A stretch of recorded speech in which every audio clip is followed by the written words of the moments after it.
जय हिंद एवरीवन, आप सभी का फिर से स्वागत है पेट्रियोटिक आईएएस में। ये है हमारा आईएएस वाला डेली करंट अफेयर्स एनालिसिस। इसके अंडर में आज हमारे पास 7 टॉपिक है जिसको वन बाय वन डिस्कस करेंगे। पहला टॉपिक है जो सुप्रीम कोर्ट में प्ली गया है और सुनवाई होगी किस चीज की कि ईवीएम को पहले before the poll we have to verifying the count. और दूसरा जो प्ली है, दूसरा जो चैलेंज किया गया वो है कि verification of the all VVPT VVPAT. Okay, तो यहाँ पे है कि वेरिफिकेशन का जो है ईवीएम एंड वीवीपैट इसके लिए है। इसके लिए सुप्रीम कोर्ट ने कहा है कि next to next week they are going to hear the this plea. तो देखते हैं वहां पे क्या होता है। अभी तक जो रूल है, एक असेंबली कॉन्स्टिट्यूएंसी में 5 इलेक्टोरल जो बूथ होते हैं, इलेक्शन बूथ होते हैं, उसके वीवीपैट को वेरीफाई किया जाता है। तो ये मेंस जीएस पेपर 2 में काम आएगा, जहां पे हम इलेक्टोरल रिफॉर्म की बात करेंगे। तो वहां पे ये ऐड हो जाएगा कि वीवीपीटी जो 2000 वीवीपैट पीएटी। ओके, तो 2013 में इसको इंट्रोड्यूस किया गया था और अगर सब वेरीफाई करने लगे तो वो एक न्यू लेवल पे इसका वेरिफिकेशन चला जाएगा। डेमोक्रेसी में जो ट्रस्ट है, कॉन्फिडेंस है, वो लोगों का बढ़ जाएगा। न्यूक्लियर पावर की टू इंडियाज डेवलपमेंट। यहां पे बोला गया है कि इंडिया को अगर डेवलप्ड नेशन बनना है 1947 तक और नेट जीरो कार्बन इमिशन लाना है 2070 तक, तो जो न्यूक्लियर पावर है उसका परसेंटेज इंक्रीज करना पड़ेगा और उसका शेयर ओवरऑल इलेक्ट्रिसिटी प्रोडक्शन में इंक्रीज करके ही हम पहुंच सकते हैं। तो again means then we will study the national disaster response fund. और ये किसके कंडीशन में है, कॉन्टेक्स्ट में है। अभी हमने देखा है कि जो डिजास्टर आया था तमिलनाडु में या कर्नाटका में, उसके रिस्पांस में उसके लिए इनएफिशिएंसी दिखा के स्टेट गवर्नमेंट ने सेंट्रल गवर्नमेंट से कहा था कि आप हमें फंड कीजिए, क्योंकि हमारा जो हमारा स्टेट रिस्पांस फंड है, जो डिजास्टर रिस्पांस फंड स्टेट का है, वो सफिशिएंट नहीं है रिलीफ एंड रिहैबिलिटेशन के लिए। यहाँ पे सेंटर ने मना कर दिया है। उसको लेके तमिलनाडु गवर्नमेंट सुप्रीम कोर्ट में गई है गुहार लगाने कि हमें दिलवाइए पैसे, नियर अबाउट 36,000 के आसपास, 36,000 करोड़। तो अगेन ये मेंस के पर्सपेक्टिव से हो जाएगा। जीएस पेपर 3 में डिजास्टर मैनेजमेंट का जो टॉपिक है उसमें इससे पॉइंट ऐड करेंगे। नेक्स्ट जो एनालिसिस है, डीप एनालिसिस है, आर्टिकल है, ये एडिटोरियल पेज पे है। ये बात करता है turning the spotlight on the urban poor. ये एक सर्वे है कोलकाता में और वहां पे देखा गया है कि जो ट्रेंड है एम्प्लॉयमेंट अनएम्प्लॉयमेंट का, migration from the rural to the urban area, उसका ट्रेंड क्या है। अभी हमने देखा था कि जो इंडिया एम्प्लॉयमेंट रिपोर्ट आया था, institute of human development and international labour organisation ने मिलके रिपोर्ट लाया था। उसमें दिखाया गया था कि जो इंडिया में अनएम्प्लॉयमेंट का सिचुएशन है वो काफी हाई है। तो उसी के बेसिस पे इसको भी थोड़ा सा मैचिंग कराने की कोशिश किया गया। तो मेंस में हो जाएगा जो जीएस पेपर 3 में एम्प्लॉयमेंट, अनएम्प्लॉयमेंट, रूरल माइग्रेशन, ये सब आता है। तो migration from the rural area to the urban area, urban development, ये सब के अंडर में ये आ जाएगा। एडिटोरियल में ही फिस्कल बैटल है। ये अगेन जो सेंटर स्टेट फाइनेंशियल रिलेशन है, उसमें केरला ने सुप्रीम कोर्ट में गुहार लगाया है कि जो स्टेट है वो हमारे इकोनॉमिक स्टेटस को हमें इकोनॉमिकली क्रिपल करना चाहती है, हमें डिस्ट्रॉय करना चाहती है, क्योंकि हमें जगह जगह बारोइंग रिस्ट्रिक्शन लगा रही है, जिससे कि हमारी जो कैपेसिटी है बारो करके अपने इकोनॉमी को चलाने का, वो हम फुलफिल नहीं कर पा रहे हैं। तो यहाँ पे आर्टिकल 293 देखा जाएगा कि कैसे ये आर्टिकल 293 स्टेट और जो सेंटर है उसके बीच में जो फाइनेंशियल रिलेशन है, बारोइंग पावर है, उसको कैसे डिफाइन करता है, क्या क्या प्रोविजन है। अगेन ये मेंस के पर्सपेक्टिव से भी इंपॉर्टेंट हो जाएगा और आर्टिकल 293 से जो प्रोविजन है उसको प्रीलिम्स में भी पूछा जा सकता है। फिर हम देखते हैं कि आर्टिकल एडिटोरियल पे ही एक आर्टिकल है system science for a better future. तो यहाँ पे हम डिस्कशन हुआ है कि जो अभी का हमारा सिस्टम है, separate expertise in different area, वो जो ओवरऑल पिक्चर है इकोनॉमी का या पॉलिटी का या सोसाइटी का, वो रिप्रेजेंट नहीं कर पा रहा है। और इसीलिए हम देख रहे हैं कि इकोनॉमिक एरिया में या हम पॉलिटिकल एरिया में फेल्योर देख रहे हैं। तो इसके एनालिसिस से हमें ऐसे लिखने में आसानी होगी। और अगेन ये मेंस के पर्सपेक्टिव से हम डिटेल स्टडी करेंगे। लिविंग विल्स क्या होता है? जब आप काफी तबीयत खराब हो गई होती है, जब आप बोल भी नहीं सकते, आप पैरालाइज हो जाते हैं, आप कोमा में चले जाते हैं, तब आपके साथ क्या व्यवहार होना चाहिए? आप बोल नहीं पा रहे लेकिन आप सफर कर रहे हैं, अंदर अंदर आपके अंदर पीड़ा है, दर्द है, लेकिन आप बता नहीं पा रहे। ऐसे कंडीशन में एक लिविंग विल का कंडीशन होता है कि जब आप ठीक ठाक हो तभी आप एक पेपर पे, नोटरी पे लिख दें कि आप क्या चाहते हैं। कि जब आपका कंडीशन खराब हो जाए, जब आपका बहुत ज्यादा, आप मतलब एक तरीके से जिंदा तो हैं पर न बोल पा रहे हैं, न चल पा रहे हैं, न कुछ कर पा रहे हैं, एक बेड पे सोए हुए हैं, जो कोमा की हालत है उसमें है, तो ऐसे कंडीशन में आपके साथ आपको कंटिन्यू जिंदा रखना चाहिए या दवा देना बंद कर देना चाहिए ताकि आपकी मृत्यु हो जाए बिना बहुत ज्यादा दुख झेले। अदरवाइज जो डाई विद डिग्निटी होती है वो वायलेट होती है। ओके, तो यहाँ पे अगेन ये मेंस के पर्सपेक्टिव से पढ़ेंगे, ये भी काफी इंपॉर्टेंट है। तो स्टार्ट करते हैं। जो हमारा फ्रंट पेज है, फ्रंट पेज का पहला ही न्यूज है जो बोल रहा है कि सुप्रीम कोर्ट अब सुनवाई करेगी SC to list plea on verifying count into the EVMs. जो ईवीएम्स का काउंट है उसको वेरीफाई करेगी सुप्रीम कोर्ट के डायरेक्शन से। वेरीफाई तो इलेक्शन कमीशन ही करेगी, लेकिन जो डायरेक्शन आएगा वो सुप्रीम कोर्ट से आएगा। सुप्रीम कोर्ट को अगर लगता है कि ये वेरिफिकेशन इम्पोर्टेंट है तो ये हम देखेंगे कि हम इसको इंट्रोड्यूस कर सकते हैं।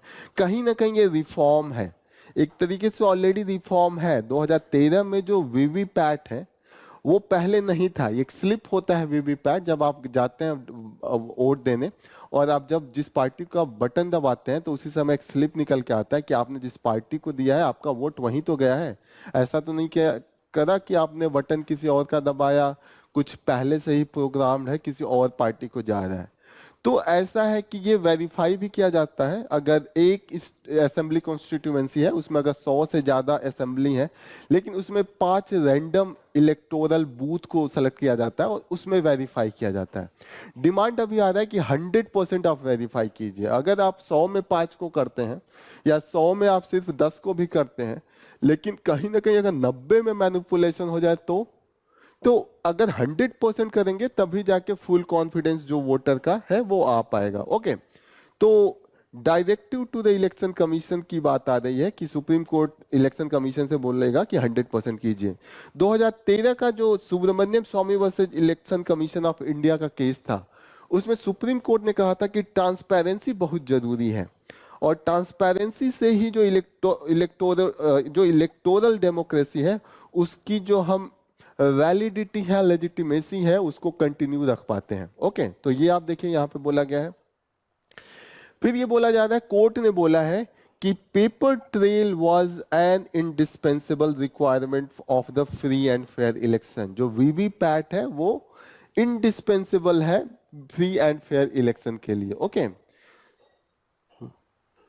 फिर सुप्रीम कोर्ट ने ये बोला है कि जो सेटिस्फेक्शन ऑफ द इलेक्टोरेट्स है, जो वोटर है उसका सेटिस्फेक्शन एंड वेरिफिकेशन, ये बेसिस है डेमोक्रेसी को, जो इलेक्टोरल डेमोक्रेसी है या फेयर एंड फ्री इलेक्शन को हम इंटैक्ट बनाए रखें, हम प्रूव कर सकें कि हमारा जो इलेक्टोरल सिस्टम है फ्री एंड फेयर है, और वो हम satisfied and verification of the voter के द्वारा ही इसको हम इंटैक्ट रख सकते हैं। फिर एक और चैलेंज है, सुप्रीम कोर्ट में चैलेंज किया गया है कि जो आप वीवीपैट को वेरीफाई करते हैं, पहले आप ईवीएम से वोट काउंट कर लेते हैं, बाद में आप वीवीपैट को वेरीफाई करते हैं। तो ऐसा है कि जब ईवीएम आप काउंटिंग करें साथ साथ आप वीवीपैट से ही वेरिफिकेशन करते चले तो ज्यादा इजी हो जाएगा, अदरवाइज इसमें डिले होता है। लेकिन अगर आपको ज्यादा जो वर्क फोर्स की जरूरत है तो आप बढ़ाइए। अभी क्या हालत है, जो वीवीपैट है उसको 5,000 करोड़ लगा के 24 लाख वीवीपैट्स खरीदा गया है और इन 24 लाख में अप्रोक्सीमेटली 20,000 वीवीपैट का ही वेरिफिकेशन होता है। अब ये 2023 पहले से ही डिमांड आ रहा है कि वीवीपैट का पूरा वेरिफिकेशन किया जाए। वो जानना हमारा अधिकार है, इस पे इलेक्शन जो वोटर्स है उसका अधिकार है कि उसने जिसको वोट दिया उस पे गया कि नहीं। तो इलेक्शन कमीशन ने 2023 में नोटिफिकेशन लाया था, उसने कहा था कि जो इलेक्टोरट्स हैं उनके कोई ये फंडामेंटल राइट नहीं है कि जिसको उन्होंने वोट दिया उसको ही गए ये वो जाने। यहाँ पे recorded as the cast and counted as the recorded, ऐसा नहीं है कि जिस आपने जिसको कॉस्ट किया है उसको गया है वो रिकॉर्ड किया जाए और उसको काउंट किया जाए जिसको रिकॉर्ड किया गया है, दोनों से मना कर दिया था। फिर इलेक्शन कमीशन ने ये भी बोला था, सुप्रीम कोर्ट से ही बोला था कि जो ईवीएम है वो ना तो हैक्ड किया जा सकता है और ना ही टैम्पर्ड किया जा सकता है। क्यों? क्योंकि ये वन टाइम प्रोग्रामेबल चिप से बना होता है। तो ये याद रखिएगा, जो ईवीएम है वो वन टाइम प्रोग्रामेबल चिप से बना है। वन टाइम प्रोग्रामेबल चिप, इससे बना है ईवीएम। प्रीलिम्स में पूछ सकता है, काफी लाजवाब इंफॉर्मेशन है। वन टाइम प्रोग्रामेबल चिप, इससे बना है ईवीएम। पूछ देगा क्योंकि ये तो काफी डिबेट में अब चलेगा। ओके, अभी का जो सिचुएशन है वो वीवीपैट कैसे काउंट होता है। एक इलेक्टोरल असेंबली है, असेंबली कॉन्स्टिट्यूएंसी है, उसमें से 5 इलेक्टोरल बूथ को सेलेक्ट किया जाता है रैंडमली, रैंडम चूज किया जाता है, उसके बाद वेरीफाई किया जाता है। ओके, असेंबली कॉन्स्टिट्यूएंसी, तो ये सब कुछ है, ये आप थोड़ा सा केयरफुल रहिए, इजी होगा। नेक्स्ट जो फ्रंट पेज पे ही न्यूज है, न्यूक्लियर पावर की to the Indian development says the report. Okay, तो रिपोर्ट क्या बोल रहा है कि न्यूक्लियर पावर इंडिया में अगर डेवलप कंट्री बनना चाहते हैं बाय द 2047, जो हमारा अमृत काल का हमारा एम है कि 2047 तक हम डेवलप्ड कंट्री बन जाएंगे। और अगर हम 2070 तक जो नेट एमिशन है, जितना हम एमिट करते हैं उतना ही, जितना हम CO2 एमिट करते हैं उतना ही हम CO2 को ऑब्जर्व कर लें, तो इसको हम कहते हैं नेट जीरो एमिशन। जितना हमने कमाया उतना खाया। ओके, जितना हमने एमिशन किया उतना हमने रिवर्स, हमने उसको ऑब्जर्व भी किया, एब्जॉर्ब किया। एब्जॉर्ब कैसे करेंगे? फॉरेस्ट एरिया बढ़ा दीजिए, एब्जॉर्बेशन ज्यादा हो जाएगी। आप सिक्वेस्टरिंग कर लीजिए कि जो CO2 निकल रहा है उसको कहीं कैप्चर कर लीजिए, उसके बाद उसको कहीं स्टोर कर लीजिए, तो ये भी तरीका है। तो ये सब तरीका है, तो वो सब तरीका से अच्छा है कि जो आप एमिट कर रहे हैं उसे ही घटा दें। कोल पावर से एमिशन ज्यादा है तो कोल पावर की जगह पे आप न्यूक्लियर पावर यूज कीजिए। और न्यूक्लियर पावर से जो प्रोडक्शन है, अभी जो टोटल इलेक्ट्रिसिटी पावर जनरेशन है, एनर्जी जनरेशन है, उसका सिर्फ 1.6% न्यूक्लियर पावर से है और सभी अदर सोर्स से है। और मोस्ट जो सबसे ज्यादा इसका परसेंटेज है वो है कोल से। ओके, तो यहाँ पे देखते हैं कि कोल का प्रोडक्शन इसमें सबसे ज्यादा है। Coal by the coal 49% production level है।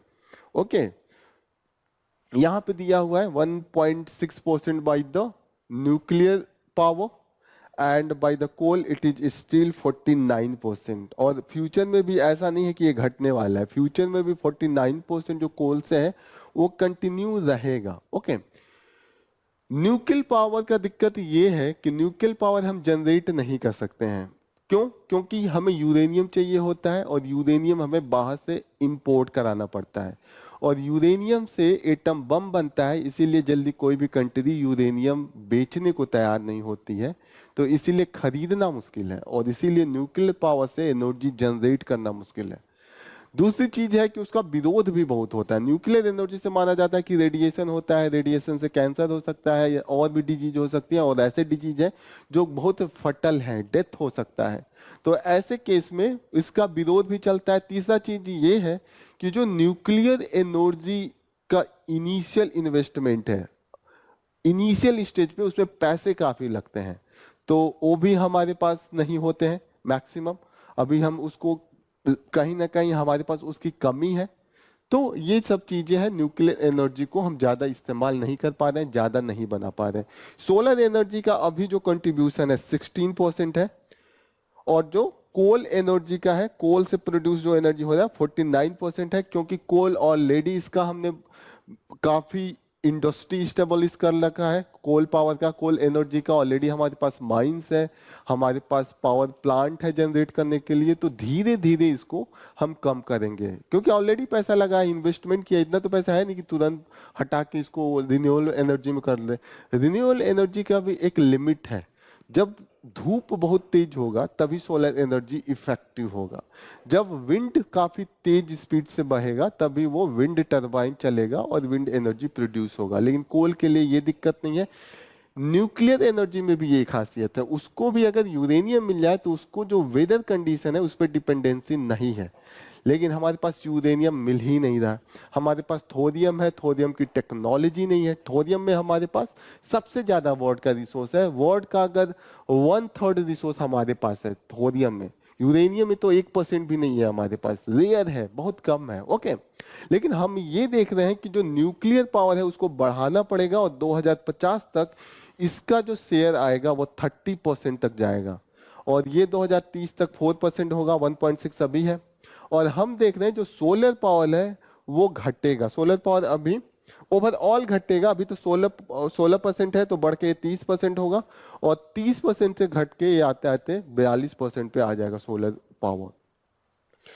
ये हमें याद रखना है। This is all about from this news. And yes, एक चीज और जान लीजिए, यहाँ पे दिया हुआ है कि जो इन्वेस्टमेंट की जरूरत है 2070 तक, 2020 और 70 के बीच में इन्वेस्टमेंट जो सोलर ये न्यूक्लियर पावर में लगेगा वो 150 से 200 लाख करोड़ है।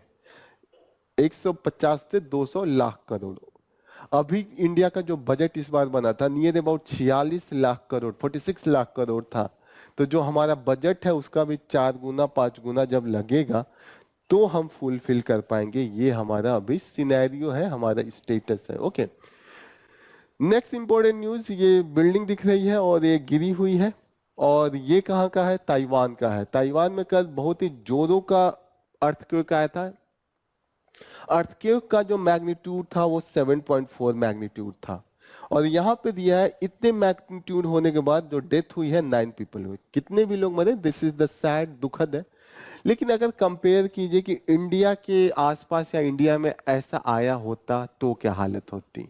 ओके, इंडिया में ऐसा इतने ही 7.4 है, तो इससे 0.4 ज्यादा आया था। जो नेपाल सेंटर था इंडिया में भी उसका इंपैक्ट आया था, 2015 में ही आया था। और जो डेथ हुआ था वो 8,900, 9 और 8,900 आप कंपेयर कर सकते हैं। क्योंकि उसमें कम क्यों है? डेंसिटी भी ज्यादा है, ऐसा नहीं है ताइवान की डेंसिटी कम है, डेंसिटी भी ज्यादा है, फिर भी लोग डेथ कम हुआ। क्योंकि वहां पे पहले से प्रिपेयर्डनेस है। डिजास्टर मैनेजमेंट का प्रिपेयर्डनेस अगर पहले से हो तो इसका ये इम्पैक्ट होगा। आप इसको डिजास्टर मैनेजमेंट का कभी भी क्वेश्चन आता है तो आप उसमें ये पॉइंट लिख सकते हैं कि डिजास्टर मैनेजमेंट प्रिपेयर्डनेस का क्या इम्पैक्ट हो सकता है। एक और न्यूज है फ्रंट पेज पे, ये 3 freed Rajiv Gandhi case convicts sent back to the Sri Lanka.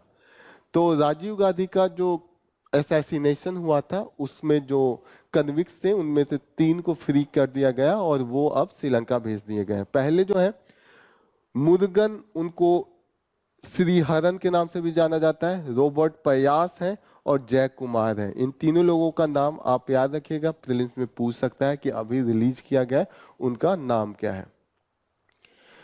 एक और ऊपर न्यूज है जो कंटिन्यूअसली है, इलेक्टोरल बॉन्ड से जो पैसा है, इसमें ये देखा गया है कि जो इलेक्टोरल बॉन्ड में 45 कंपनीज ऐसे हैं जिनको घाटा हो रहा था तब भी उन्होंने डोनेट किया है, और 1432 करोड़ का डोनेशन किया है। मतलब मेरी कंपनी घाटा लग रही है फिर भी मैं इलेक्टोरल बॉन्ड दे रहा हूं। कैसे पॉसिबल है? अब जैसे भी पॉसिबल है उन्होंने दिया है, और उसका 74% जो रूलिंग पार्टी बीजेपी है उसको गया है। 1400 में 1100 करोड़ बीजेपी को मिला है, नियर अबाउट 75% ये है। और भी कंपनियां हैं जिन्होंने जितना फायदा हुआ उसका चौगुना उन्होंने फंडिंग किया है। 100 रुपए उनको, उनकी कंपनी को फायदा हुआ है, 400 करोड़ रुपए उन्होंने फंड किया है। तो यही इलेक्टोरल बॉन्ड में ये एडिशन है, कंटिन्यूअसली ये न्यूज में है। नेक्स्ट इंपॉर्टेंट न्यूज, अगेन यहाँ पे सेंटर स्टेट का जो टसल चल रहा है, जो कंटिन्यूअसली कॉन्फ्लिक्टिंग सिचुएशन में है, उससे रिलेटेड है। हमने देखा है कि अभी केरला और Tamil Nadu, Kerala and central government का चल रहा है। तमिलनाडु गवर्नमेंट ने भी एक्यूज किया है कि सेंटर के पास हमारा पैसा है। कौन सा पैसा है? अभी इनके वहां डिजास्टर आया था, साइक्लोन और फ्लड आया था, उस हिसाब से अगर स्टेट गवर्नमेंट के पास उतना फंड नहीं है रिलीफ एंड रिहैबिलिटेशन इस ऑपरेशन के लिए, तो वो फंड सेंट्रल गवर्नमेंट देता है अपने नेशनल डिजास्टर रिलीफ फंड के through. National disaster relief fund, national disaster response fund है, इसके थ्रू पे करता है। तो इन्होंने पे नहीं किया है। तमिलनाडु गवर्नमेंट कह रही है कि 38,000 करोड़ हमें लेना है सेंट्रल गवर्नमेंट से, सेंट्रल गवर्नमेंट दे नहीं रही है। इसी प्रकार के केस हमने देखा कि केरला और कर्नाटका ने भी किया हुआ है सुप्रीम कोर्ट में। और ये किस आर्टिकल के अंडर में है? आर्टिकल 131 है। आर्टिकल 131 सुप्रीम कोर्ट को ओरिजिनल पावर देती है, ओरिजिनल हियरिंग पावर देती है, ओरिजिनल जुरिडिक्शन कहते हैं। किस केस में ये हो पाता है? जब कॉन्फ्लिक्ट हो सेंटर और स्टेट के बीच में, या तो सेंटर हो और स्टेट ये आपस में लड़ रहे हो, ओके, यहां पे सेंटर हो, यूनियन, यूनियन ने वर्सेज स्टेट, स्टेट अकेला भी हो सकता है, कई स्टेट मिलके गुटबाजी करके भी जा सकते हैं, कई स्टेट्स, ओके। तो कर्नाटका अकेले भी इनके खिलाफ केस कर सकता है, और कर्नाटका, केरला एंड तमिलनाडु सब मिलके भी कर सकते हैं। पहला तो केस ये है। दूसरा केस है कि यूनियन और इनके साथ कुछ स्टेट इनके सपोर्ट में हो और इनके खिलाफ कुछ स्टेट, अकेला स्टेट या कई स्टेट मिलके इनके खिलाफ लड़ रहे हैं, वो भी ओरिजिनल जुरिडिक्शन होता है। तीसरा केस ये हो कि यूनियन हटा दीजिए, स्टेट बस आपस में लड़ रहे हो, और ये स्टेट, एक स्टेट भी हो सकता है, कई स्टेट भी हो सकते हैं, और वर्सेज एक स्टेट और कई स्टेट भी हो सकते हैं। ऐसे केस में सुप्रीम कोर्ट के पास डायरेक्टली चले जाते हैं, अपना सजा, अपना जो भी है दुहाई लगा के रिजॉल्व करने के लिए। और ऐसे केसेस को original jurisdiction of supreme court कहते हैं। ये आर्टिकल 131 में है। 131 एक बार शो कर दूं, ये आर्टिकल 131 है। Original jurisdiction of the supreme court यहाँ पे दिया है कि between the government of India और वन और the more state, between the government of India, any state और स्टेट, एंड बिटवीन टू और मोर स्टेट, ये कंडीशन है ओरिजिनल जुरिडिक्शन का। तो इसको याद रखिएगा, this is from the front page. जो नेशनल डिजास्टर फंड है, रिस्पांस फंड है, उसका बेसिक जानते हैं। उसका मेन जो मैनेजमेंट करता है वो सेंट्रल गवर्नमेंट करता है। पैसे कहां से इसमें आते हैं? सेंट्रल गवर्नमेंट खुद दे सकता है, स्टेट गवर्नमेंट दे सकता है, आप और हम भी दे सकते हैं, कोई भी नॉर्मल पॉपुलेशन, विदेशी लोग भी दे सकते हैं, यहां तक है, ओके। इसका पहले नाम था national calamity contingency fund, NCCF था, ओके। नाउ इसको नेशनल रिस्पांस फंड कहते हैं, national disaster response fund. State को कब इसमें से पैसा मिलेगा? जब कोई नेचुरल या मैन मेड डिजास्टर आता है, मैन मेड दोनों इंक्लूडेड है, natural disaster, man made disaster, अगर दोनों टाइप के डिजास्टर हो, ऐसे केस में स्टेट गवर्नमेंट के पास पैसा नहीं है कि वो रिलीफ या रिहैबिलिटेशन करा पाए, तो ऐसे केस में सेंटर उनको नेशनल डिजास्टर रिस्पांस फंड से पैसा निकाल के देती है। यही केस है। तो ये आपको टोटल। जो नेक्स्ट इंपॉर्टेंट न्यूज हम लोग कवर करेंगे, that is from the editorial news, and main article है turning the spotlight on the urban poor. ये किस कॉन्टेक्स्ट में है? जो अर्बन एम्प्लॉयमेंट है, अनएम्प्लॉयमेंट है, वो कैसे अभी उसका ट्रेंड चल रहा है, और जो माइग्रेशन है from the rural area to the urban area, उसका ट्रेंड क्या चल रहा है, उस बेसिस पे है। ये किस कॉन्टेक्स्ट में है? अभी हमने देखा है कि जो इंस्टीट्यूट ऑफ ह्यूमन डेवलपमेंट और इंटरनेशनल लेबर ऑर्गेनाइजेशन उसने एक रिपोर्ट निकाला है जिसका नाम है इंडिया अनएम्प्लॉयमेंट रिपोर्ट, और उसमें हमने देखा है कि जो अनएम्प्लॉयमेंट है वो काफी हाई हुआ है इंडियन सिनेरियो में। और हमने कंटिन्यूअसली देखा है कि जो अनएम्प्लॉयमेंट रेट है वो particularly in the area of the जो कैजुअल वर्क है, जो फॉर्मल वर्क है, फॉर्मल एम्प्लॉयमेंट है, उसमें भी कम हुआ है। तो इस कॉन्टेक्स्ट में है। और हमने देखा है कि जो इंडिया एम्प्लॉयमेंट रिपोर्ट 2024 है वो ये भी बोलता है कि जो टिकल डाउन इफेक्ट है वो इम्पैक्टफुल नहीं है।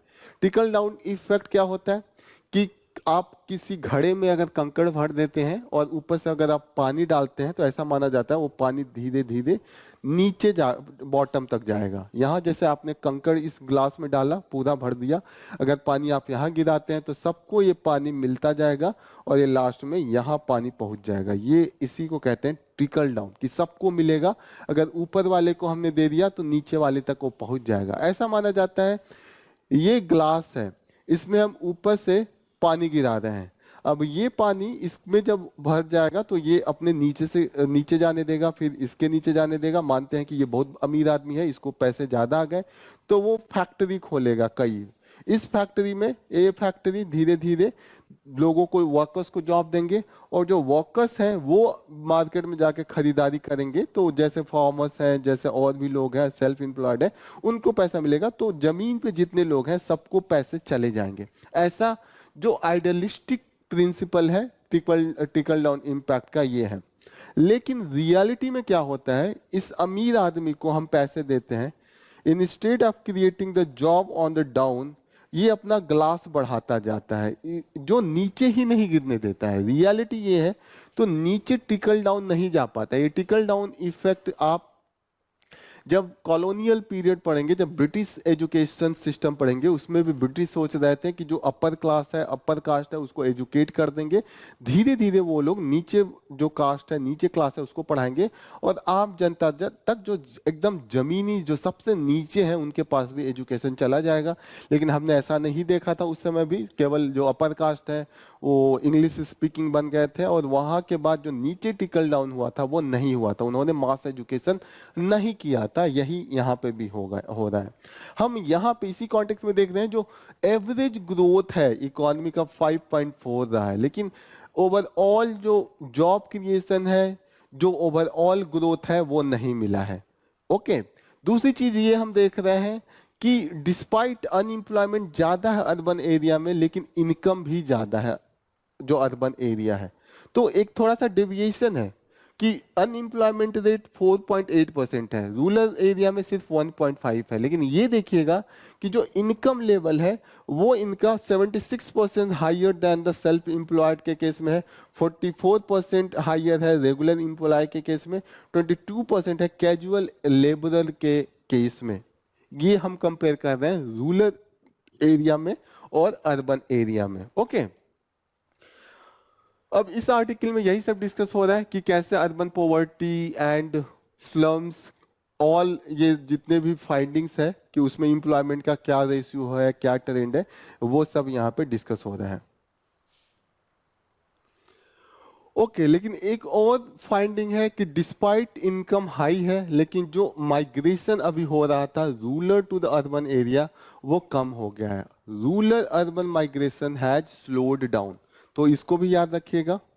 फिर आगे का डिस्कशन ये है कि जो रूरल एरिया से लोग अर्बन एरिया में जाते हैं कि हम बढ़िया जिंदगी बिताएंगे, हम जाएंगे ऐसे घरों में रहेंगे, लेकिन वो अल्टीमेटली स्लम में आके उनको फोर्स होकर रहना पड़ता है, क्योंकि वो एफोर्ड ही नहीं कर पाते हैं। जो ये इसमें रहने का खर्चा है, किराया है, वो बहुत ज़्यादा है। यहाँ पे वो जाके सस्ते में रहते हैं, लेकिन यहाँ पे दिक्कत ये है कि उनके लिए जो बेसिक फैसिलिटी है, सैनिटेशन हो, वाटर फैसिलिटी हो, इलेक्ट्रिसिटी हो, और द क्राइम काफ़ी हाई रहता है ऐसे स्लम एरिया में। तो कहीं ना कहीं उनको यहाँ पे लिविंग स्टैंडर्ड जो सोच के आए होते हैं वो उनको मिल नहीं पाती है। ये भी एक रीजन है। ओके, अब फाइंडिंग ऑफ द सर्वे क्या है कि अनस्किल्ड जो लेबर है वो सबसे हाईएस्ट है। कोलकाता का जो स्लम जिसमें ये सर्वे हुआ उसमें भी यही फाइंडिंग आया है। हमने देखा कि जो अलग और भी ऑक्यूपेशन है, जैसे कि स्किल्ड एंड सेमी स्किल्ड है, वो लो नंबर ऑफ ये एम्प्लॉयमेंट कंडीशन है, एम्प्लॉयमेंट नंबर्स है। Employment in the private organisation है। फिर ओनरशिप ऑफ द पेटी और द स्मॉल बिजनेसेस है। जैसे कि आपने चाय पकौड़े का दुकान खोल लिया, एक है ना काफी अच्छा एग्जांपल कि आप चाय पकौड़े का दुकान खोल सकते हैं, जॉब आपको मिल जाएगा। Okay. However, there has been the decline in the share of the employment into the skilled and semi-skilled. यहाँ skilled and semi-skilled जहाँ पे सैलरी ज़्यादा हो सकती है, जहाँ पे लिविंग कंडीशन अच्छा हो सकता है, वो कंटिन्यूसली डिक्रीज हुआ है, 6% डिक्रीज है। और प्राइवेट ऑर्गेनाइजेशन में भी जो डिक्रीज है 3% है 2012 और 2019 के बीच में। इंक्रीज कहाँ पे हुआ है? एम्प्लॉयमेंट इन द पेटी businesses and small shop increase हुआ है 9%। ऑफ कोर्स जो पेटी एम्प्लॉयमेंट है, जो पेटी बिजनेसेस है, वही जैसे कि ढाबा में, जैसे कि आपने पकौड़े का दुकान खोल लिया, चाय का दुकान खोल लिया, या कोई भी नॉर्मल करा, वो उसका इंक्रीज हुआ है। लेकिन दिक्कत यह है कि नंबर ऑफ शॉप एंड ये इंक्रीज हुआ है, लेकिन जो इनका इनकम है वो डिक्रीज हुआ है। आप गांव में भी जाके किसी से पूछिए या छोटे कस्बे में पूछिए कि कैसा है, इनकम बढ़ा नहीं बढ़ा।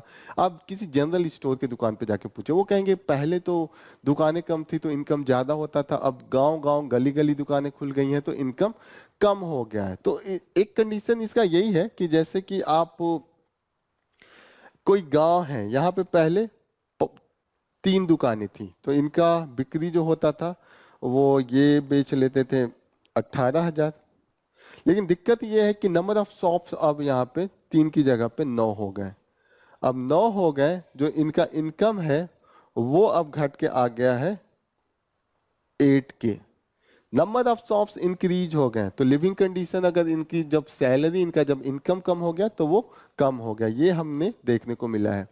एक चीज थोड़ा सा एक काफी इंटरेस्टिंग है, जो पहले कुछ ऑक्यूपेशन थे जहां पे कम लोग इंटरेस्टेड दिखाते थे, जैसे कि ट्रक ड्राइवर का हो गया या क्लीनिंग का हो गया, उसमें इंक्रीज हुआ है। ओके, तो ये फाइंडिंग काफी इंटरेस्टिंग है।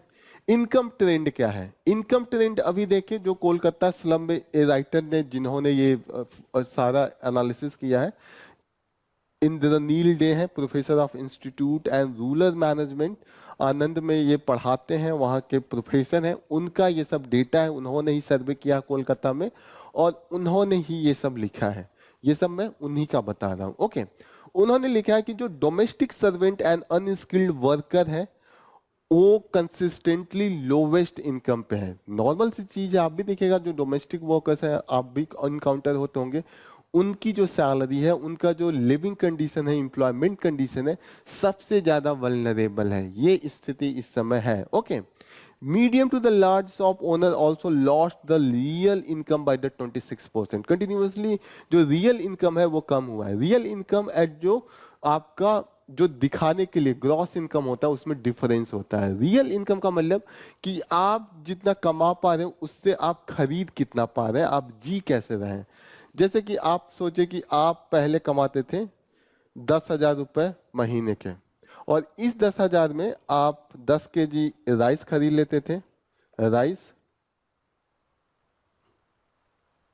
10 केजी राइस खरीद लेते थे। ओके, और 4 केजी आप पल्स खरीद लेते थे। आप महीने के 120 अंडे कंज्यूम कर लेते थे, एग्स। आप अपने बच्चों को एजुकेशन में भी भेज देते थे, एजुकेट कराने के लिए आप समझिए 2,000 रुपए दे देते थे। ओके, और आप बढ़िया जाके पिक्चर उक्चर भी देख लेते थे, महीने में आप 2 पिक्चर भी देख लेते थे। ये मानता हूं आपका कंडीशन था 2009 में। 2019 में आपकी सैलरी बढ़ के हो गई 18,000, तो आपका जो दिखने वाला ये इनकम है बढ़ गया। लेकिन दिक्कत है इस पैसे में आप 3 केजी से ज्यादा दाल नहीं खरीद पा रहे हैं। आप मैक्सिमम जो राइस खरीद पा रहे हैं वो 8 केजी खरीद पा रहे हैं राइस। अंडे जो आप पहले 100 खाते थे, अब आप महीने के 90 एग्स ही खा पा रहे हैं। जो पहले आप 2 पिक्चर देखते थे, आप 1 पिक्चर देखते हैं, तब तक आपके पैसे खत्म हो जाते हैं।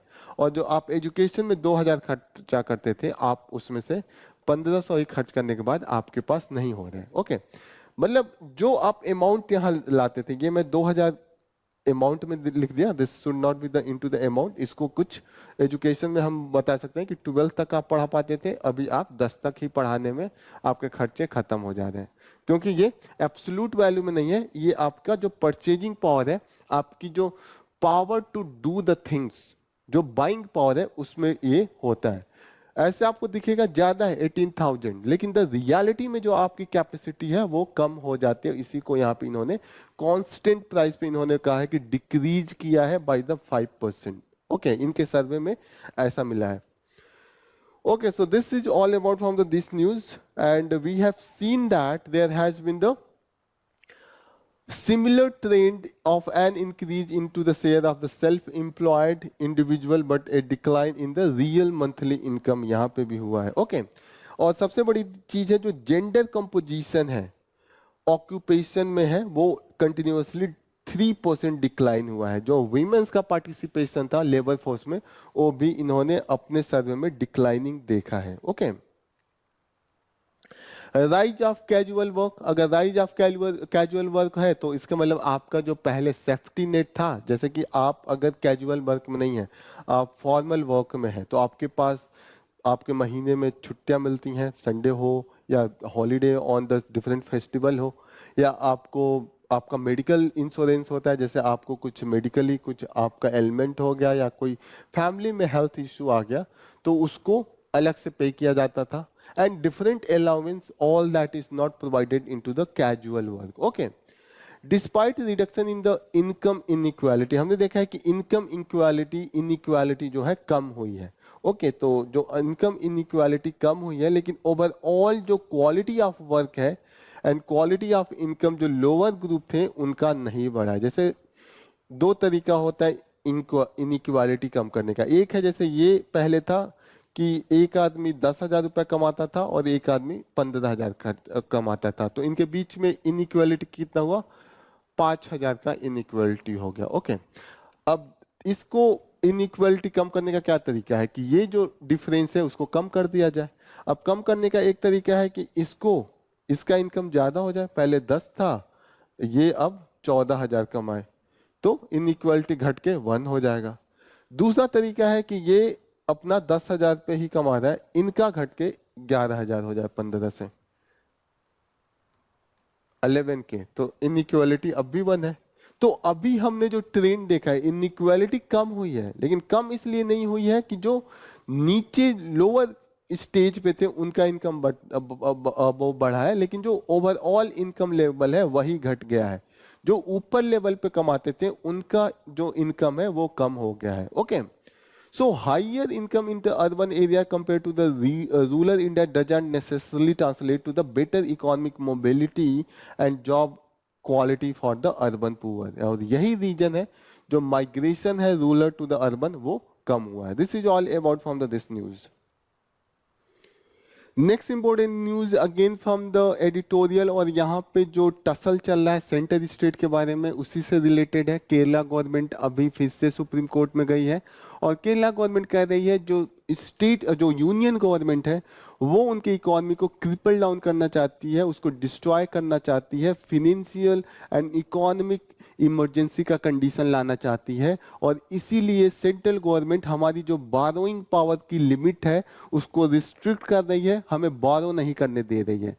तो कहां से ये आता है burrowing power of the state government? तो आर्टिकल 293 जो हमारा है वो देता है केरला गवर्नमेंट को या किसी भी स्टेट गवर्नमेंट को the power to borrow from the market और the borrow from the state union government, but it should be the within the territory of India. Okay, तो यहाँ पे within the territory of the India it should be from the जो security हम provide करते हैं, consolidated fund of the state को security हम provide करते हैं कि इसके बेसिस पे जो लिमिट होता है that is set by the state legislature. Law बनाती है स्टेट लेजिस्लेचर और वो फिक्स करती है कि कितना जो बारोइंग लिमिट होना चाहिए स्टेट गवर्नमेंट की होनी चाहिए। अब इसमें सेंट्रल गवर्नमेंट का कहां से रोल आ गया?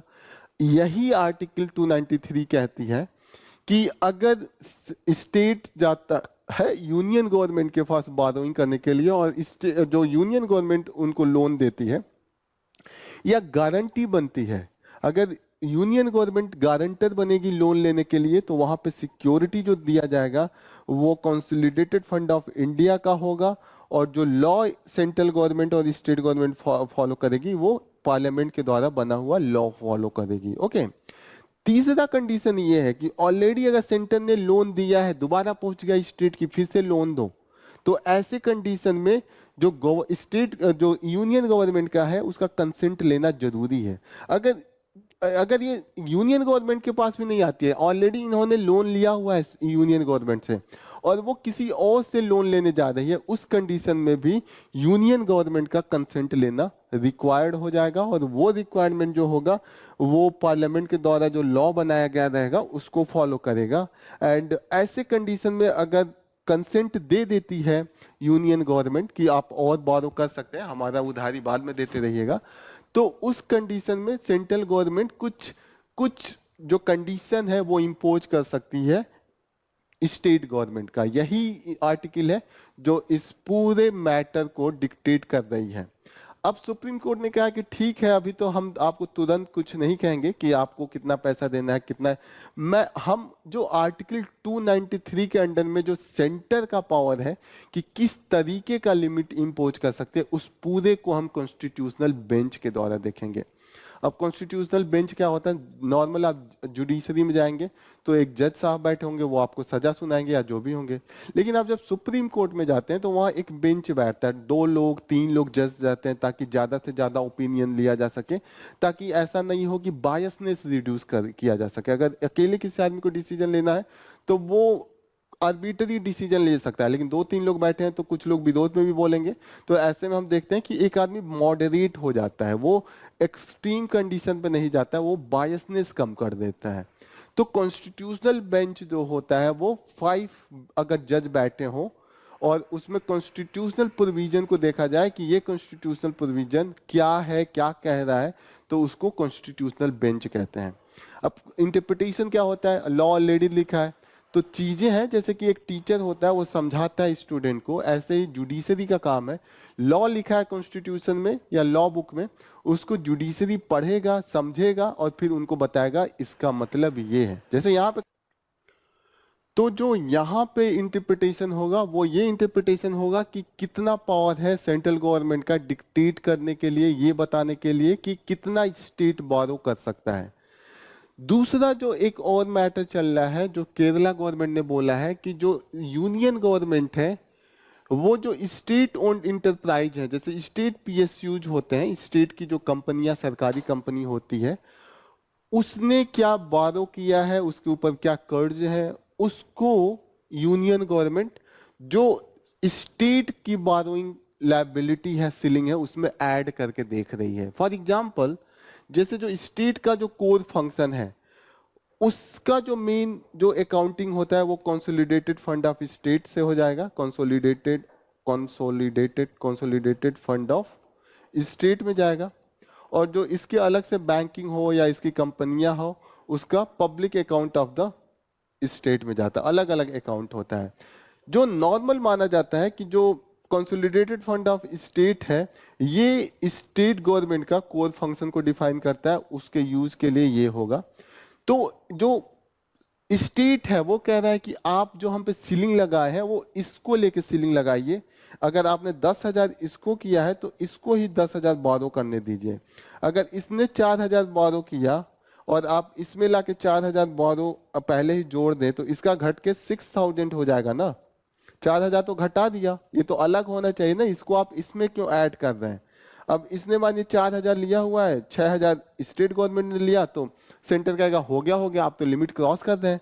लेकिन स्टेट कह रहा है कि ये तो 4,000 पब्लिक फंड, पब्लिक जो ये इंटरप्राइजेज है, पब्लिक कंपनीज है, उन्होंने लिया है, it should not be added. Central government कह रहा है कि नहीं, इट शुड बी एडेड क्योंकि ये आपका पार्ट है, ऐसे आप लोग मैनिपुलेट करते हैं।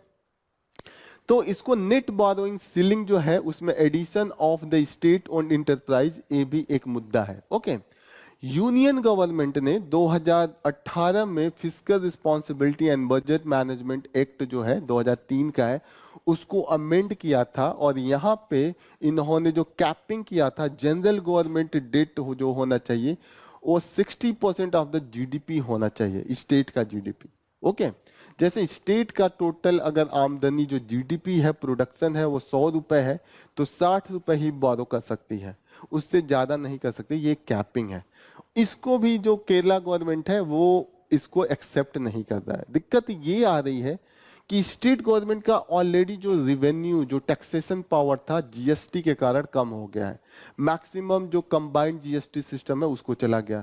अब स्टेट का जो अपना एरिया बचा वो कम हुआ है, और उसमें भी अगर आप लिमिट करेंगे और उसमें भी अगर आप इंक्रोच करेंगे, चीजों को, स्पेस को कम करेंगे, तो जो स्टेट के लिए जो फिजिकल या इकोनॉमिकली सस्टेन करना मुश्किल हो जाएगा।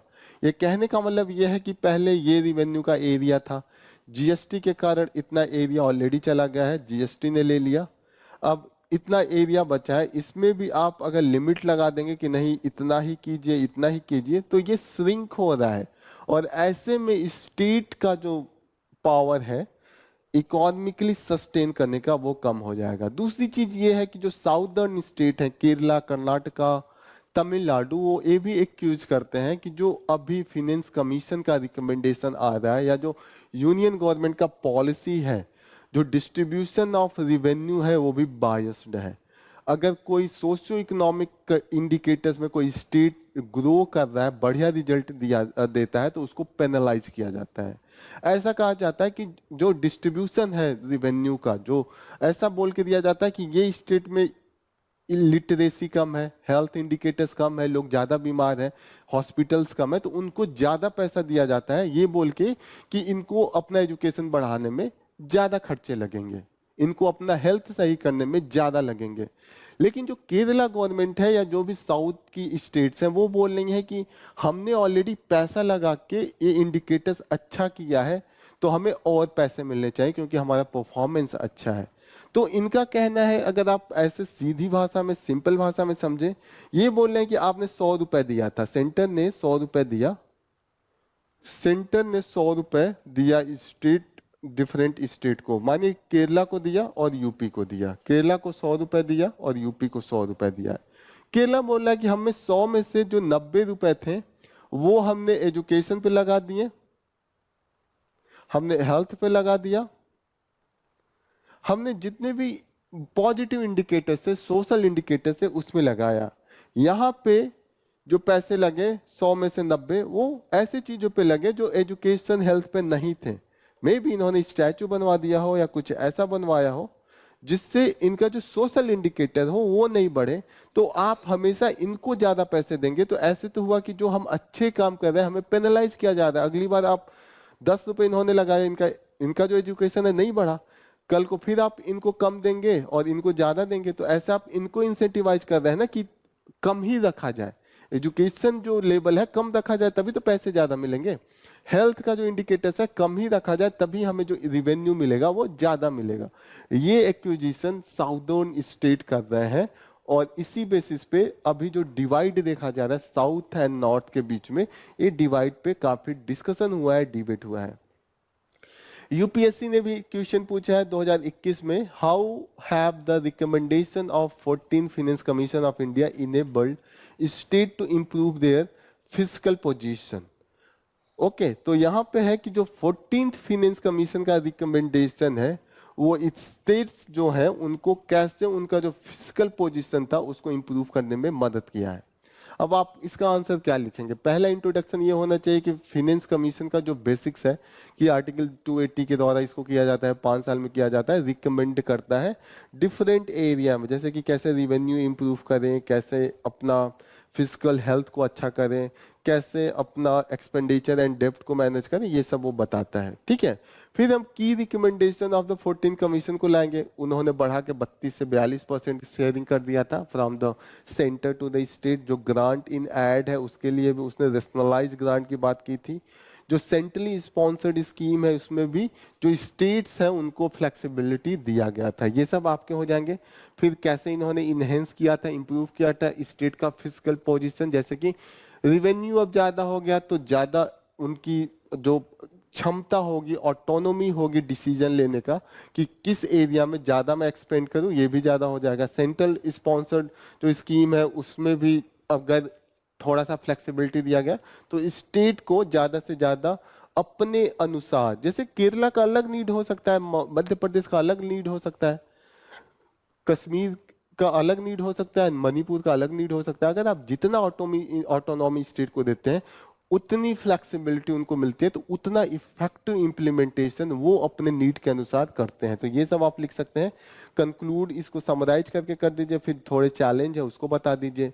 इसी का एक और तरीका है आंसर देने का कि आप साथ साथ रिकमेंडेशन और उसके इम्पैक्ट को काउंट कराते चलिए और लास्ट में 2-3 लाइन आप चैलेंज कर दीजिए, फिर कंक्लूड कर दीजिए। तो 2 तरीका इसके आंसर को देने का हो सकता है, आप दोनों में से किसी का भी यूज कर सकते हैं। थोड़े न्यूज जो हम लेंगे जो अभी पतंजलि से रिलेटेड न्यूज है, और इस न्यूज में इसमें एक जो मेन स्टोरी है कि पतंजलि क्लेम कर रहा था कि इसके पास ऑलरेडी जैसे कि नॉन कम्युनिकेबल डिजीज जैसे डायबिटीज है, अस्थमा है, हाइपरटेंशन है, इन सब का इसके पास परमानेंट दवाइयां हैं, सोल्यूशन है, मेडिसिन है। जब कोविड चल रहा था तो इन्होंने एक बूस्टर लाया था कोरोनिल। कोरोनिल को बोला था ये दवा है कोविड का और ये रामबाण दवा है, ये खा लेंगे पूरा कोविड सही हो जाएगा, जो कि झूठ था। जो बाद में जब पूछा गया कि इसका प्रूफ दीजिए तो इन्होंने प्रूफ नहीं कर पाया था। इस केस में सुप्रीम कोर्ट में उनको बुलाया गया था। ऑलरेडी जब कोरोनिल का मैटर चल रहा था तभी बोला गया था कि ये आप जो क्लेम कर रहे हैं वो गलत क्लेम है। ओके, इतना ही नहीं कर रहे थे, वो जो एलोपैथी हो है, जो नॉर्मल मेडिसिन है, जो प्रूफ जो रिसर्च के द्वारा बनता है, उसको कह रहे थे ये बकवास है और ये कोई भी इफेक्टिव नहीं है, ये पैसा लूटते हैं, इससे बीमारियां और बढ़ती हैं। मिस इन्फॉर्मेशन फैला रहे थे, उनको काफी क्रिटिसाइज कर रहे थे। अब ऐसे में सुप्रीम कोर्ट ने बोला कि आपको नहीं करना है क्योंकि ये जो आपका क्लेम है वो गलत है, क्योंकि आप प्रूफ नहीं, बोला सुप्रीम कोर्ट ने प्रूफ दिखाइए, कहा प्रूफ नहीं है तो बोला मत कीजिए। ओके, क्योंकि उन्होंने बोला कि already drug and magic remedies objectionable advertisement act 1954 है और इसके अंडर में आप कोई एडवर्टाइजमेंट ऐसा नहीं कर सकते जो कि मिसलीडिंग हो, जो सही नहीं हो। पतंजलि ने बोला नहीं करेंगे। फिर वो बाहर गए बाबा रामदेव और बालाकृष्णन, वो फिर कोर्ट से बाहर जाते ही प्रेस कॉन्फ्रेंस से बोला कि ये जो कोर्ट है उसको समझ नहीं है, हमें ज्यादा समझ है। फिर जाके एडवर्टाइजमेंट स्टार्ट किया। सुप्रीम कोर्ट गुस्सा के उन पे कंटेम्प्ट नोटिस दिया कि भाई अब तो केस चलेगा।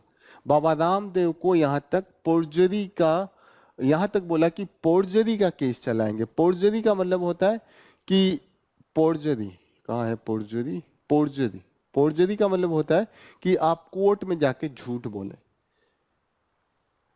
यहां तक बोला। अब दिक्कत यह है कि सुप्रीम कोर्ट ने सिर्फ इनको नहीं बोला, सुप्रीम कोर्ट ने गवर्नमेंट से भी बोला है कि जब ऐसे मिसलीडिंग एडवर्टाइजमेंट आ रहे थे तो आप कहां थे? आपका काम है कि ऐसे मिसलीडिंग एडवर्टाइजमेंट को रोकना, तो आप कहां थे? अभी तक ऐसा तो है नहीं। अभी अभी दूसरा केस होता तो आप एकदम पीछे पड़े होते, लेकिन जब पतंजलि का केस है तो आपने एक भी बार कोई नोटिफिकेशन, कोई रिस्ट्रिक्शन, कुछ भी आपने नहीं करा। यहां तक कि जब कोविड-19 का बात था, उस समय जब बाबा रामदेव ये एडवर्टाइजमेंट अनाउंस कर रहे थे, उस प्रेस कॉन्फ्रेंस में वहां पे 2 यूनियन मिनिस्टर भी बैठे थे।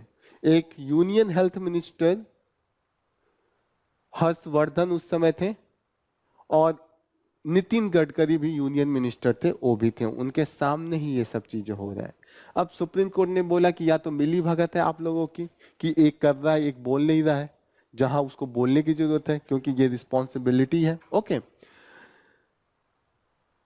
In the absolute of defiance, the company held a press conference and next day and defended its product. जब सुप्रीम कोर्ट में ये बोल के आए, अगले दिन ही प्रेस कॉन्फ्रेंस लेके इन्होंने अपना डिफेंड किया। ओके, अब ये देखिए कि जब ऐसे कंडीशन हो रहा है, जब एक गवर्नमेंट किसी के फेवर लेने के लिए, किसी को प्रमोट करने के लिए पूरी जनता का हेल्थ को ही रिस्क पे डाल दे, सेफ्टी का उनका कोई धज्जियां उड़ा दे, ऐसे कंडीशन में जो overall health and medical system है उसको थ्रेट हो जाता है।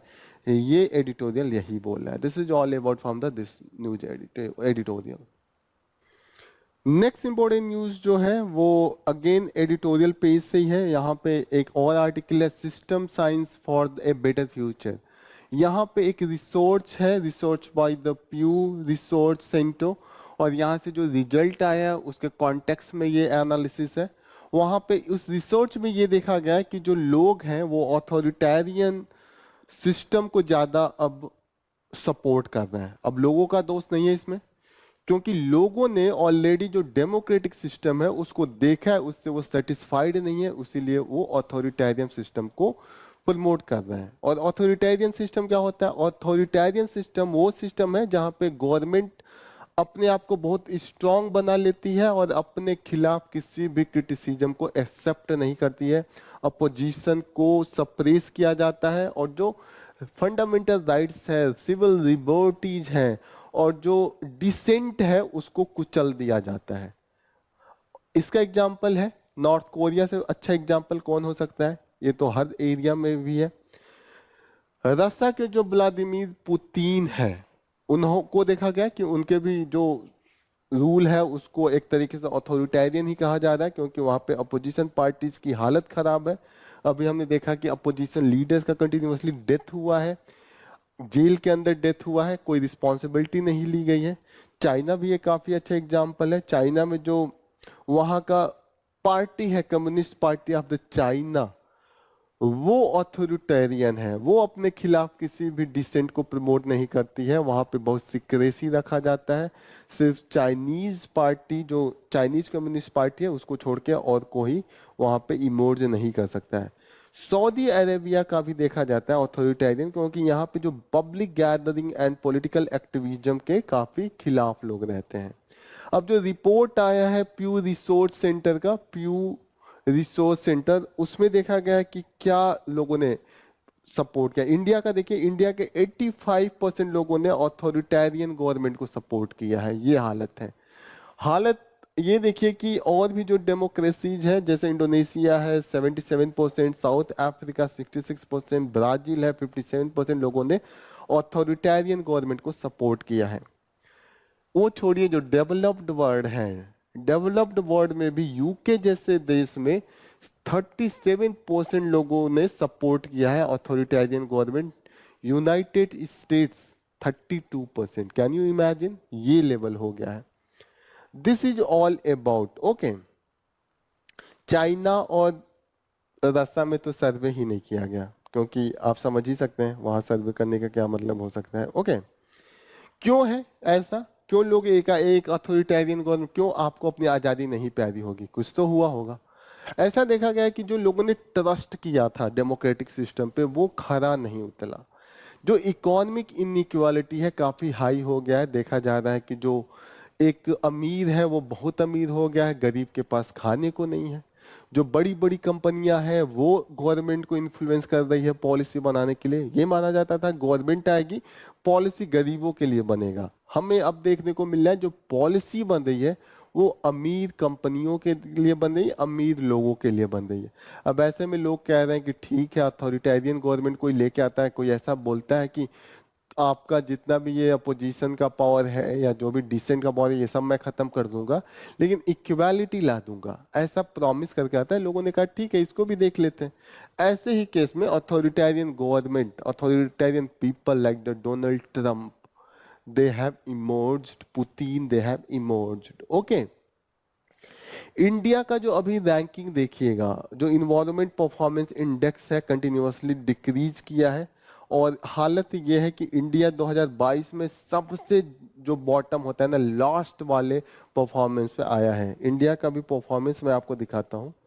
2014 में इंडिया का रैंक था 155 आउट ऑफ 178। 2022 में 180 में 180, एकदम हमसे पीछे कोई है नहीं। इसका काफी विरोध भी हुआ था, इंडियन गवर्नमेंट ने रिजेक्ट कर दिया था, बोला था ये झूठा है क्योंकि ऑलरेडी हम इतना सोलर एनर्जी बना रहे हैं, रिन्यूएबल एनर्जी बना रहे हैं, फिर भी ये रिपोर्ट आ रहा है, गलत है। जो रिपोर्ट की तरफ से वो जस्टिफिकेशन था, जो वर्ल्ड इकोनॉमिक फोरम जो ये रिपोर्ट निकालते हैं, Yale university and the Columbia university के सपोर्ट से, उन्होंने कहा था कि आपने जो डाइवर्ट किया है फॉरेस्ट लैंड, जो टाइबस लाइट को कुचला गया है, उस हिसाब से आपका जो इन्वायरमेंट परफॉर्मेंस है वो सबसे बेकार है, क्योंकि आपने ऐसे जो क्लियरेंस दिया है in the very sensitive areas like the western Ghat. Okay, तो ये सब डिबेट चल रहा है, काफी डिबेट है। आपको जानना चाहिए कि इसको कौन रिपोर्ट करता है, क्योंकि पूछ सकता है। इसका रिपोर्ट जो आता है वो वर्ल्ड इकोनॉमिक फोरम की तरफ से आता है, और येल एंड कोलंबिया यूनिवर्सिटी वो इनको सपोर्ट में निकालती हैं। इंडिया में जो इनइक्वालिटी है वो इंक्रीज हुआ है, ऐसे कंडीशन में लोग क्या कहेंगे? लोग यही कहेंगे ना, अथॉरिटेरियन ही आ जाए।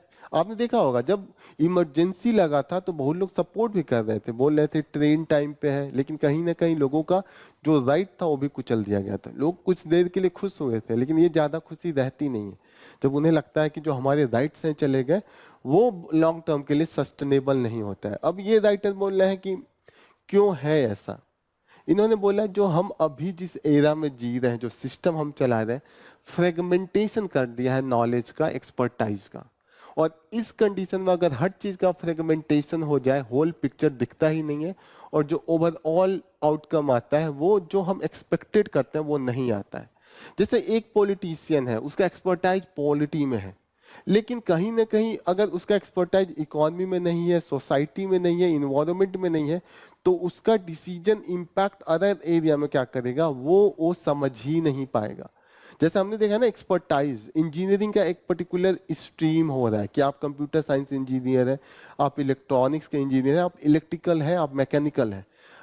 राइटर बोल रहे हैं कि ओवरऑल इम्पैक्ट देखना भी आना चाहिए। ओवरऑल इम्पैक्ट नहीं देखेंगे क्योंकि चीजें कनेक्टेड होती हैं। एक पॉलिटिशियन अगर डिसीजन लेता है तो उसका इम्पैक्ट इकोनॉमी पे भी पड़ता है, और वो इकोनॉमिक इम्पैक्ट इन्वायरमेंटल इम्पैक्ट भी डालता है, और वो इन्वायरमेंटल इम्पैक्ट सोशल इम्पैक्ट डालता है, क्योंकि इन्वायरमेंट के अंदर ही सोसाइटी रहती है।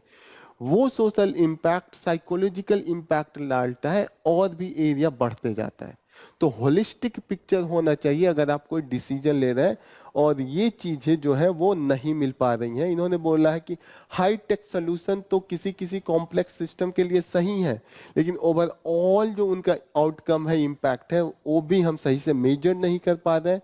इसीलिए जितने भी हाई टेक सोल्यूशन आ रहे हैं वो कॉन्सर्न भी बन जा रहे हैं।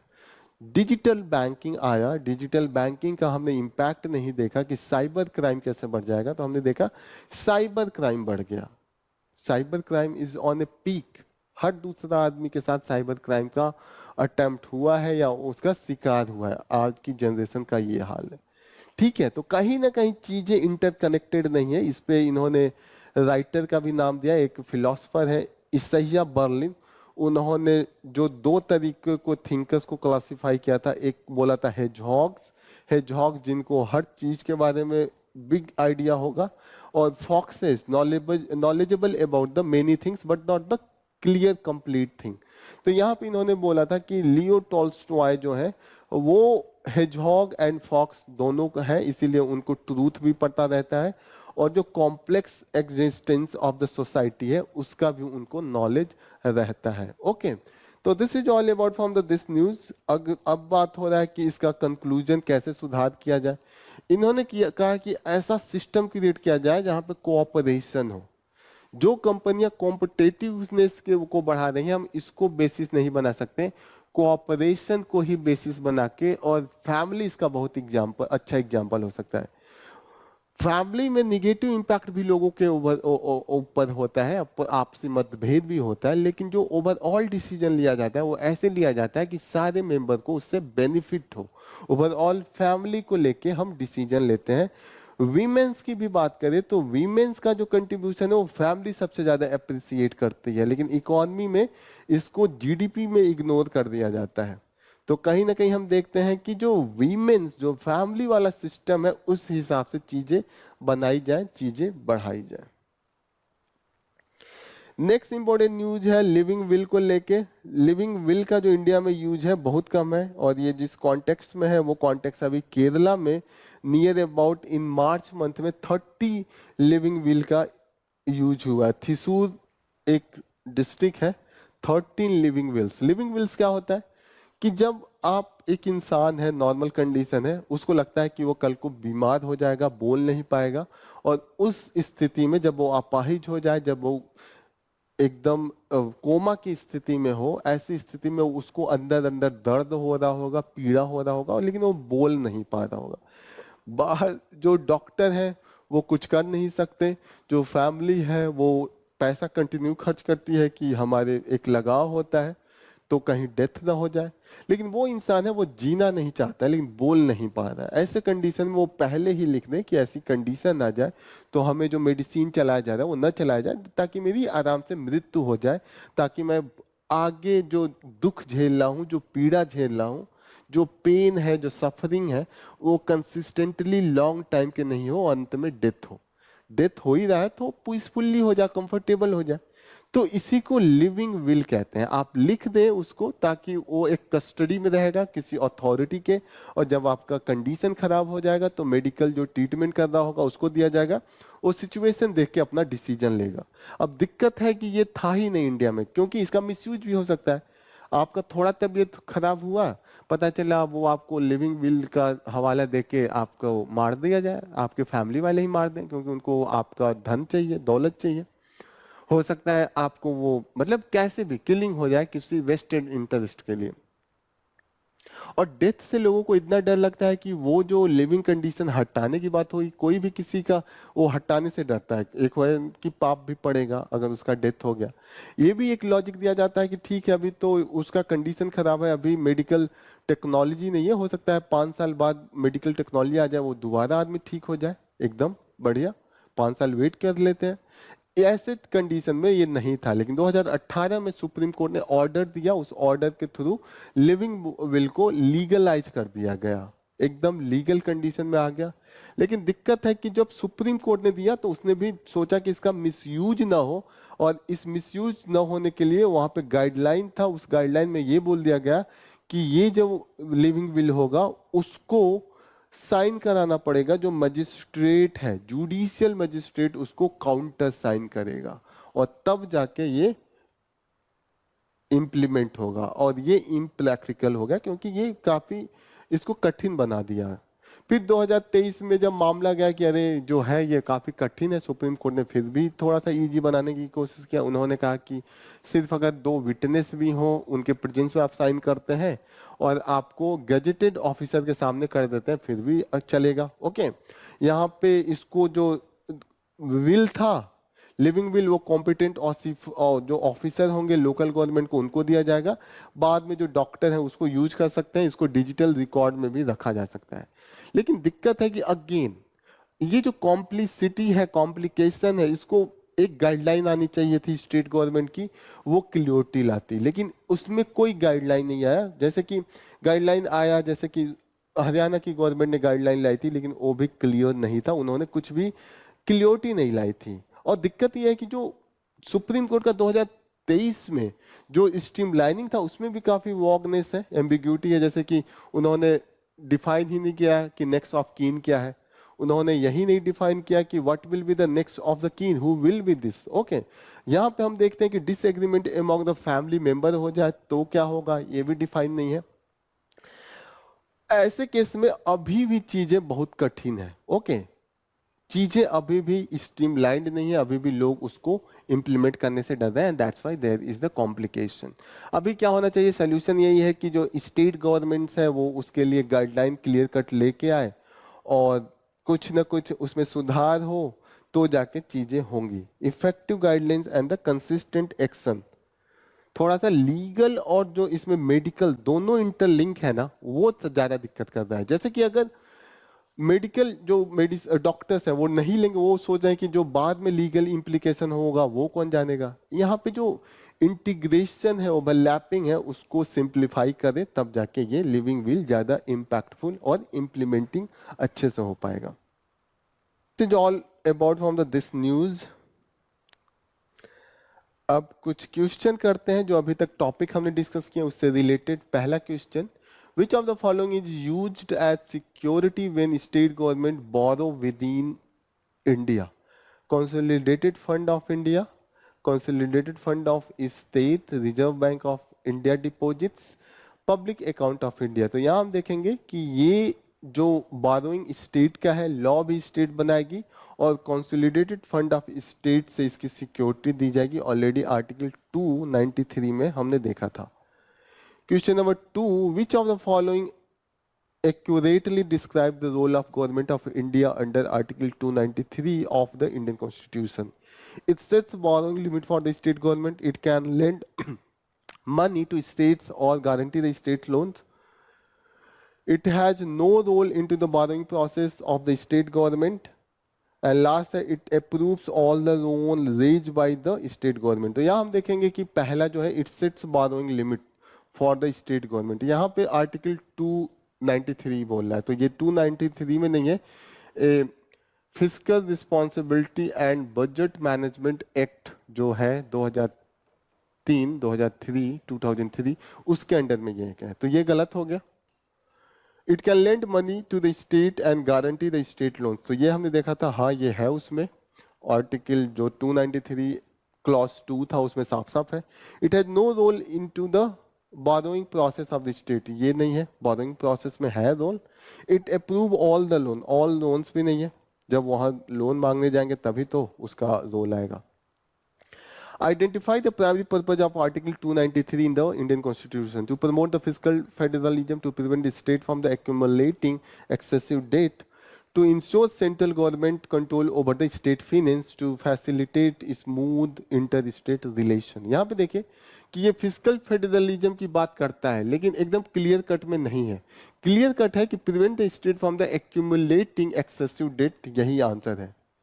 To ensure central government control over the state finance, ऐसा नहीं है। फिजिकल फेडरलिज्म है वही डिफीट हो जाएगा। To facilitate smooth inter state transaction थोड़ी है, यहाँ पे भी ये भी गलत हो गया, तो B will be the correct answer. Question number 4, which of the following was the primary aim of the original FRBM, Fiscal Responsibility and Budget Management Act 2003? Eliminating revenue deficit and reduce the fiscal deficit, पहला। Maintaining a specific date to GDP ratio, तो यहाँ बोला original 2003 वाले की बात कर रहा है, और ये वाला 2018 में आया है, ये है तो लेकिन 2018 में आया।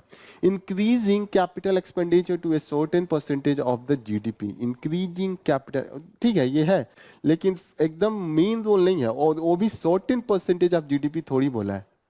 एलिमिनेटिंग प्राइमरी डेफिसिट एलिमिनेशन की बात ही नहीं हो रहा है। क्या है प्राइमरी डेफिसिट? जो फिजिकल डेफिसिट है, फिजिकल डेफिसिट में से अगर जो इंटरेस्ट पेमेंट है उसको हटा दें तो वो आ जाता है primary deficit.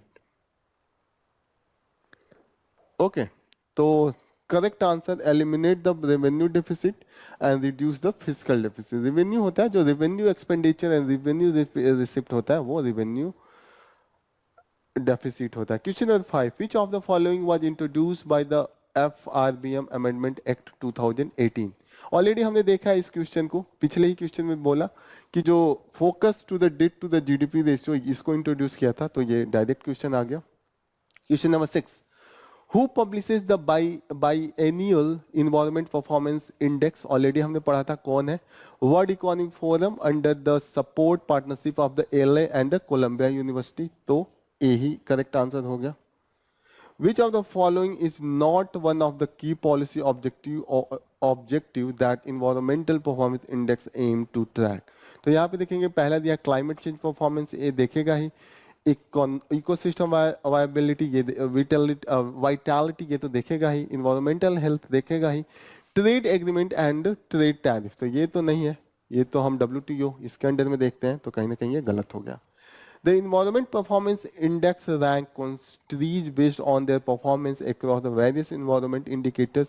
Which of the following is one of the issue categorized considered into the categories considered under the EPI, Environmental Performance Index? So biodiversity है, एयर क्वालिटी है, वाटर रिसोर्स है, तो ऑल द एवं ये D वाला answer हो जाएगा। Last question,